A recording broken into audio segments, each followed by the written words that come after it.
Welcome to Wine Time with Ciscoe.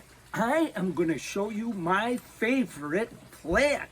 So come on, let's go take a look.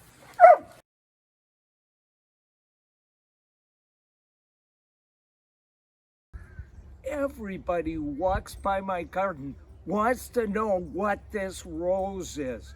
This is South Africa, and it is the best rose I've ever seen. Not only does it have these big, beautiful double flowers, but when you smell it, oh la la, the spicy smell is guaranteed to make your socks roll up and down.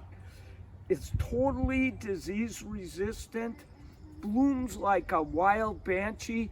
Just give it some fertilizer every 6 weeks. Make sure you add in a little alfalfa meal, and you will have the best rose you've ever had. No doubt about it. This is my favorite plant.